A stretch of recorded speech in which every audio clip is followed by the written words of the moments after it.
रोम जल रहा था। हाँ, तो रोम का राजा नीरो बंसी बजा रहा था। हाँ, और आज भारत लूट रहा है हाँ। और मोदी अपने मित्र को बचाने के लिए भारत की 140 करोड़ जनता का गला घोट रहा है। नमस्कार, स्वागत है आपका टाइम्स एक्सप्रेस पर। मैं निशा झा। इस वक्त हमारे साथ बातचीत करने के लिए किसान नेता और किसान आंदोलन में चर्चित चेहरे हरिंदर ताऊ हैं। जिस तरीके से आम आदमी पार्टी का जो पोस्टर था मोदी हटाओ देश बचाओ, इसको लेकर दिल्ली में बवाल मचा हुआ है। इस पर कैसे देख रहे ताऊ, जिस तरीके से पोस्टर को लेकर बवाल मच गया, 136 लोगों के खिलाफ FIR कर दी गई, कैसे देख रहे हैं इस पूरे मामले को आप क्या सोचते हैं? ये लोकतंत्र की हत्या है। इस भारत के संविधान में अपना सरकार का विरोध करना हर व्यक्ति का संवैधानिक अधिकार है और सरकार उस संवैधानिक अधिकार को छीनना चाहती है, भारत के संविधान को खत्म करना चाहती है। ये वो लड़ाई है। भाजपा वाले तमाम कह रहे हैं कि आप लोग मोदी जी को गाली देते हो, विपक्ष सिर्फ मोदी को गाली देने का काम करती है और कुछ काम धंधा नहीं करती, बस मोदी को गाली देना है, मोदी जी को टारगेट करना है। झूठ की एक फैक्ट्री है और उस झूठ की फैक्ट्री का मालिक का नाम है नरेंद्र मोदी। हिंदुस्तान के किस नेता ने नरेंद्र मोदी को गाली दी है? उसका नाम बता दो। मोदी खुद झूठ बोलता है, अपने आप ही कहता है। देखिए, आज राहुल गांधी को भी 2 साल की सजा सुना दी गई है। उन्होंने 2019 में नरेंद्र मोदी को चोर बोल दिया था, उनके सरनेम को लेके मजाक उड़ाया था कि नीरव मोदी, ललित मोदी, तमाम जितने भी चोर हैं उनका सरनेम मोदी क्यों है। इसको लेकर आज कोर्ट ने फैसला सुना दिया 2 साल का सजा। अब एक बात तो बताइए, लोग मुझे ताऊ कहते हैं। जी बिल्कुल। और ताऊ और भी होते हैं। तो अगर कोई कहे ताऊ चोर है तो वो मेरा थोड़ा ही आया, जो चोर था उस चोर को कहा गया। अब यही तो कहते हैं कि चोर की दाढ़ी में तिनका। उसने कहा कि मोदी चोर है। अब नीरव मोदी, ललित मोदी भारत के चोर थे और चोर को चोर कहना, और क्या कहेंगे, पुजारी, धर्मात्मा कहूँ। नरेंद्र मोदी पे पलटवार किया ना, नरेंद्र मोदी को। अब किसने, उसने नरेंद्र मोदी का नाम लिया था। दुनिया के तमाम चोरों का सरनेम मोदी ही क्यों है, ये बोला। हाँ, तो ये पूछने में क्या अंतर है? अब कोई कहे मेरे नाम के 250 लोग होंगे, 1000 लोग होंगे, तो कोई कहे तो इसमें मुझे क्यों मिर्ची लगी? अगर मुझे मिर्ची लगी तो इसका मतलब मैं चोर हूँ, तभी तो मिर्ची लगेगी। और वही मिर्ची मोदी को लगी। कह रहे हैं कि जो आप तमाम लोग जो है, नरेंद्र मोदी ने कहा देश में इतने अच्छे काम हो रहे हैं, कुछ लोगों को रास नहीं आ रहा है, काला टीका बन चुके हैं देश में। देश को बर्बादी की तरफ ले जा रहे हैं, देश की जनता का ध्यान भटका रहे हैं। काला टीका बोल रहे हैं। अरे यही तो मोदी की खासियत है कि जनता का ध्यान भटकाना। जनता पूछ रही है अडानी से तेरा संबंध क्या, वो काले टीके पे ले जा रहा। जनता कह रही है कि इस महाघोटाला, दुनिया का सबसे बड़ा महाघोटाला अडानी ने किया है, मोदी इस पे जवाब दे, उस पे नहीं बोलेगा। अमित शाह कह रहे हैं सुप्रीम कोर्ट ने कमेटी तो बना दी है, वो उनका मसला है, हम इसमें कौन होते हैं बोलने वाले। सुधीर चौधरी आज तक में वो कह रहे थे, सुधीर चौधरी को। ये तो वो खुद 100 करोड़ की दिहाड़ी मजदूर है तिहाड़ का। जी। चोर बोले, छाछ बोले सो बोले, छलनी बोले जिसमें 72 छेद। और जो ये कमेटी की बात करते हैं, कमेटी सिर्फ वो क्या बोलते हैं, शेयर मार्केट की कमियों को देखेगी, वो अडानी मुद्दे पर कोई बात नहीं करेगी। ये भी झूठ बोल रहा है देश का गृह मंत्री जनता से। तो भाजपा सरकार पूरी खराब है क्या ताऊ?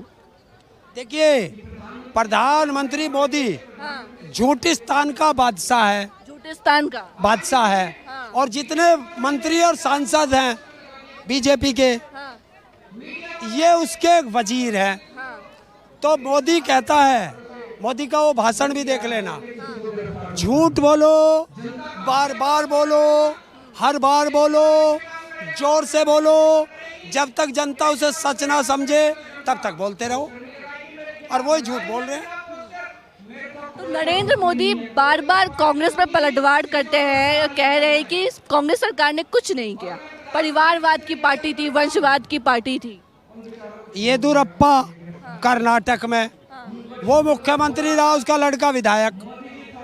राजनाथ सिंह, कौन से का कहूँ, गृह मंत्री का बताऊँ? बताओ।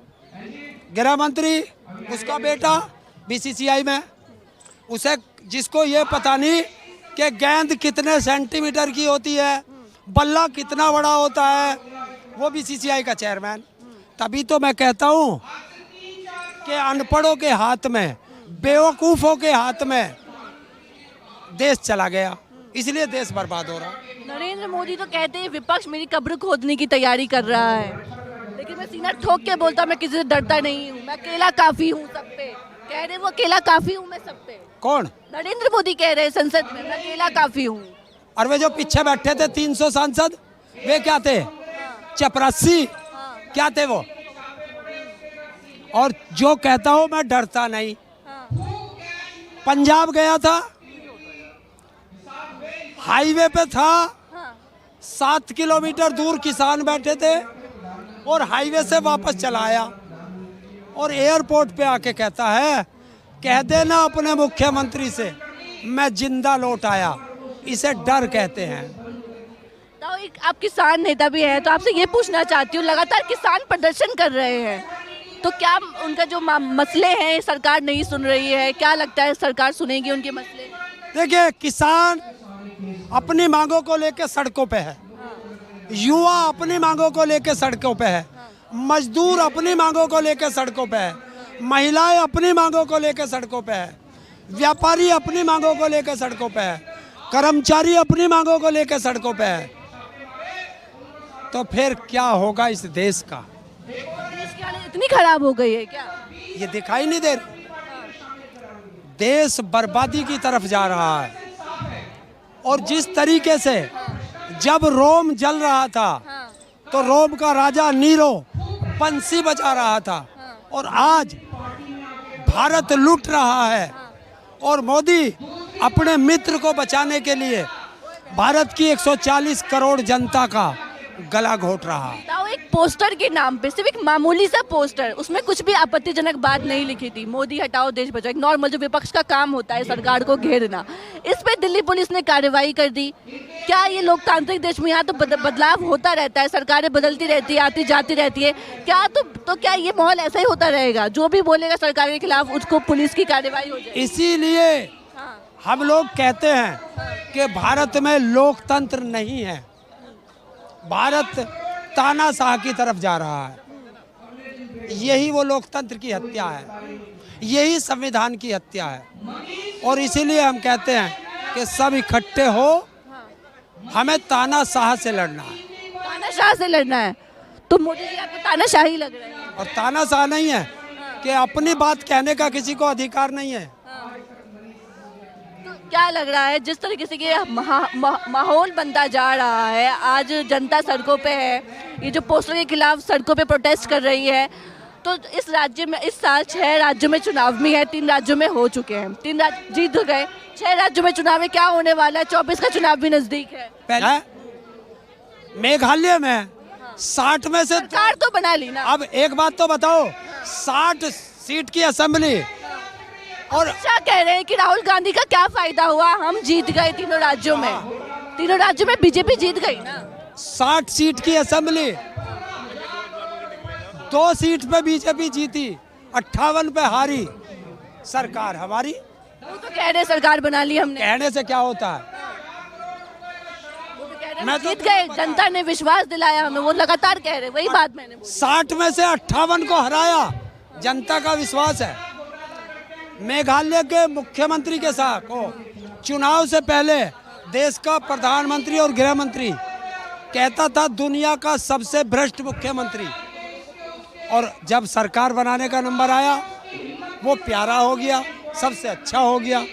तो इसे क्या कहोगे आप? 24 में क्या होगा? आखिरी सवाल, 24 में क्या होने वाला है? क्या करने वाला? 24 में सत्ता परिवर्तन होगा। ऐसा तब यूपी चुनाव में भी कहते थे। हाँ, में भी यही कहते थे। इस बार सत्ता परिवर्तन कंफर्म है दिल्ली सेंट्रल गवर्नमेंट का। कंफर्म में तो कौन आएगा? कौन है चेहरा ये हिसाब से प्रधानमंत्री? हाँ कौन है चेहरा? ये बीजेपी की भाषा क्यों बोलते हो आप मेरे मैं से? पूछ रही हूँ नरेंद्र मोदी के खिलाफ कौन है चेहरा, मैं यही तो पूछ रही हूँ। आपने आसाम में चुनाव हुए, त्रिपुरा में हुए, वहाँ आपने पूछा कि मुख्यमंत्री का चेहरा कौन है? जाओ बीजेपी से कहलवाओ कर्नाटक में चेहरा कौन है। अपने आप बताएंगे नहीं और हमसे पूछेंगे, हम बताएंगे तब जिस दिन आचार संहिता लागू हो जाएगी उस दिन। सब तमाम कह रहे कि मोदी के अलावा कोई प्रधानमंत्री बन नहीं सकता, दूर दूर तक कोई वैकेंसी नजर नहीं आ रही है कि नरेंद्र मोदी को चुनौती दे सके। देखिए, सब अपने मुंह मिट्ठू सब बनते हैं, बनने दो। ये देश की जनता है, ये जनता अपने आप कर लेगी। तो ये थे हमारे साथ ताऊ, इनकी बातें आपको कैसी लगी, ये बेबाकी से अपनी राय रखते हैं, कमेंट सेक्शन में जरूर बताएं कि आप इनकी बात से सहमत है कि नहीं। बने रहे हमारे चैनल के साथ, धन्यवाद।